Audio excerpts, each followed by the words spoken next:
ये अवैध वोट है, पश्चिम बंगाल का वोट। ये लोकतंत्र का प्रहसन है,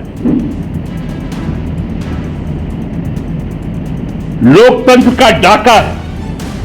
आपका नेशनल एजेंडा सेट है कि आप सुबह 8:30 बजे 199 पर बीजेपी का रुझान दिखा देते हैं।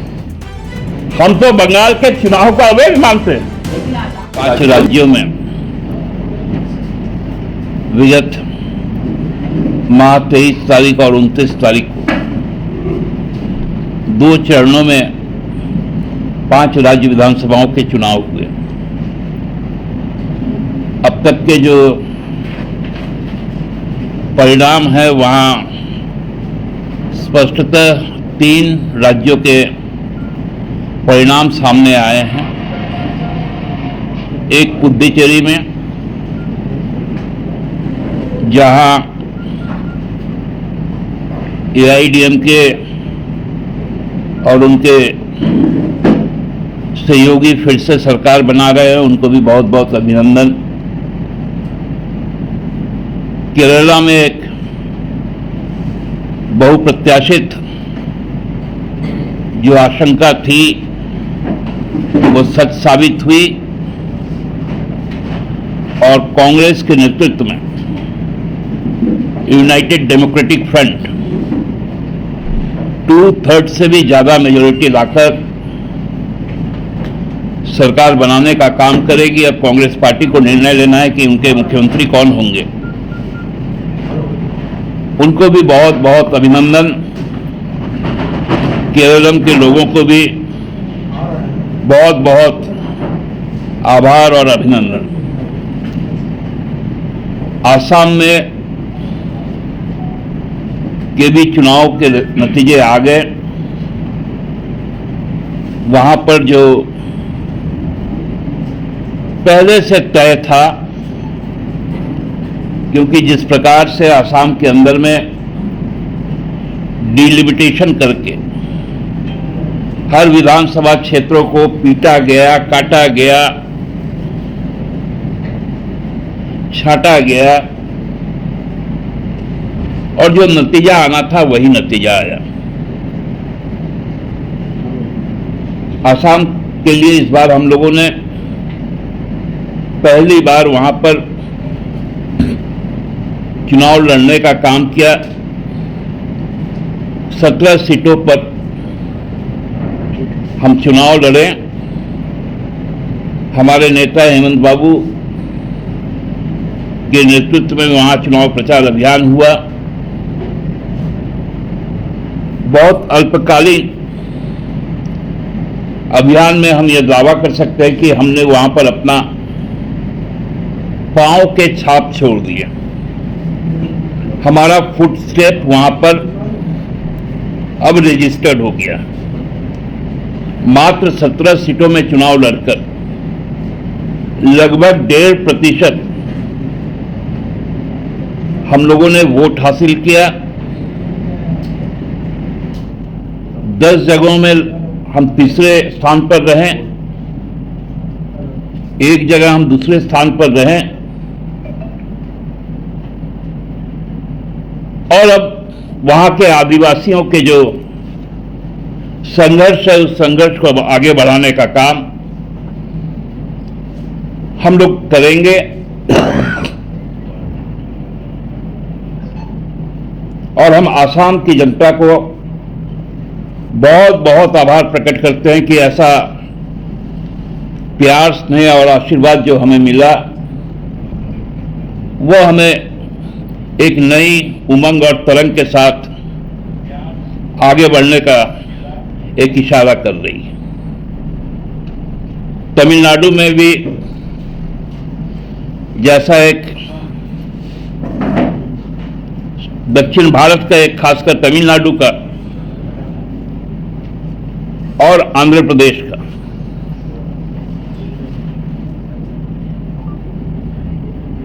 एक परंपरा रहा है, वहां सिनेमा बड़ा लोकप्रिय माध्यम है संवाद कायम करने के लिए। जब डॉक्टर डी रामचंद्रन जब सिनेमा करते थे तो वो थोड़ा देवी देवता वाले आध्यात्म में सिनेमा करते थे। लोगों के प्रति उनका एक जुड़ाव होते गया और वो जब चुनाव लड़े तो मुख्यमंत्री बन गए। उसी तरह जो स्क्रिप्ट लिखते थे करुणानिधि साहब स्वर्गीय, उनका जो स्क्रिप्ट रहता था उससे लोग खुद को जोड़ते थे और वो भी जब चुनाव लड़े तो मुख्यमंत्री बन गए। जब वहां की सुपरस्टार अभिनेत्री स्वर्गीय जे ललिता पर्दे पर उनके इतने फॉलोअर हो गए कि वो भी चुनाव लड़ी तो मुख्यमंत्री बन गए। उसी प्रकार आंध्रा में जब एकदम सिनेमा से छोड़कर एनटी रामाराव साहब आए, उनको उनका सबसे ज्यादा कृष्ण का रोल होता था, एक आध्यात्म के साथ वो जुड़ते थे, तो उनकी सरकार बन गई। अब नौजवानों और भ्रष्टाचार और संघर्ष को लेकर वहां के जो सुपरस्टार थे विजय सी जॉन विजय, वो जब लोगों से कनेक्ट हो गए, अब लगता है कि आधिकारिक घोषणा बाकी है, लेकिन शायद अगला मुख्यमंत्री के तौर पे वही होंगे। तो तमिलनाडु को भी उनके लोकतंत्र के साथ साथ सिनेमा भक्ति के लिए आज जहां बड़े बड़े हॉल्स और मॉल्स खाली हो रहे हैं और लोग नेटफ्लिक्स और अपने फोन पर सिनेमा देखने को व्यस्त है ओटीटी प्लेटफॉर्म पर, वहां पर भी कम से कम एक इंडस्ट्री जिंदा है। इसके लिए पूरे दक्षिण भारत को हम लोग अभिनंदन करते हैं और खासकर कांग्रेस को भी अभिनंदन करते हैं कि केरलम के बाद में उनके वहां बहुमत की सरकार बन गई दक्षिण, कर्नाटका में, तेलंगाना में और केरलम में। एक बहुत प्रतीक्षित चुनाव नतीजे अभी भी आने बाकी हैं और हमको लगता है वो नतीजा सूर्यास्त के कई घंटे के बाद, मतलब 7:30-8 बजे तक ही वो नतीजे आ पाएंगे पश्चिम बंगाल के। लेकिन जो ट्रेंड सेट हो रहा है उसकी भविष्यवाणी हमने कल ही आप लोगों से बात करते हुए कह दी थी कि बांग्लादेश बनाने में हमने 2.5 लाख सेना नहीं भेजा था, लेकिन विधानसभा चुनाव जीतने के लिए भारतीय जनता पार्टी ने 2.5 लाख सेना के साथ साथ जो सबसे बड़ी बड़ी प्रीमियम एजेंसियां हैं, सीबीआई है, ईडी है, एनआईए है, आईटी है, जितनी भी जांच एजेंसियां हैं और महाप्रभु इलेक्शन कमीशन ऑफ इंडिया है, क्योंकि पहला बार इस देश में एक ऐसा वोट हुआ है जो सरकारी तौर पे जेन्युइन वोटर को नकारते हुए हुआ है। यह अवैध वोट है पश्चिम बंगाल का वोट, जो आज जुडिशियल ट्रिब्यूनल में आज लंबित है मामले, जिनका वोटर सत्यापित नहीं हुआ है। चुनाव आयोग का टैग लाइन है नो वोटर्स लेफ्ट बिहाइंड। एक भी नागरिक का मत छूटे नहीं। घोषित तौर पर भारतीय चुनाव आयोग ने एक अवैध चुनाव करवाया, अनकॉन्स्टिट्यूशनल चुनाव करवाया, वो वेस्ट बंगाल का चुनाव करवाया। ये संपूर्ण निर्वाचन अवैध है, क्योंकि जब निर्वाचक सूची ही नहीं है, 29 लाख लोगों को आप न्यायाधिकरण के अंदर में रखे हैं और आपकी यह सरकारी टिप्पणी है कि आप इस बार नहीं अगले बार वोट दे देना। वोटों का अंतर आप देखेंगे जब कुल नतीजे आ जाएंगे तो हमको लगता है कि टीएमसी और बीजेपी के बीच में यही 29 लाख का फर्क आएगा। मैं आज भविष्यवाणी करके जा रहा हूं जब तक चुनाव नतीजे नहीं आए, क्योंकि यह अवैध निर्वाचन है, अनकॉन्स्टिट्यूशनल इलेक्शन है, यह लोकतंत्र का प्रहसन है, लोकतंत्र का डाका है। विधानसभा आपने सैन्य बल से कब्जा कर लिया, ना कि जनबल से किया। यह बहुत गंभीर विषय है कि पश्चिम बंगाल विधानसभा का वोट न केवल असंवैधानिक है बल्कि अवैध है।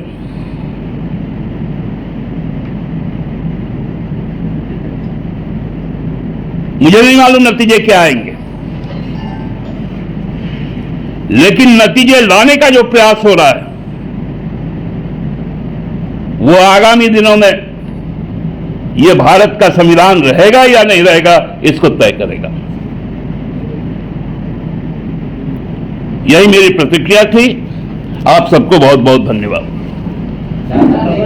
आपके सहयोगी कांग्रेस का जो हाल दिख रहा है, एक अगर आप कह दें झारखंड में आप लोगों ने जिस तरीके से उनको सहारा देकर खड़ा लगा, पूरे देश में सिमटता जा रहा है कांग्रेस, कोई खास कारण मानते इसके पीछे? नहीं, देखिए केरला में तो उनका शानदार वापसी हुआ, और जहां तक हमारा सवाल है, देखिए जब भी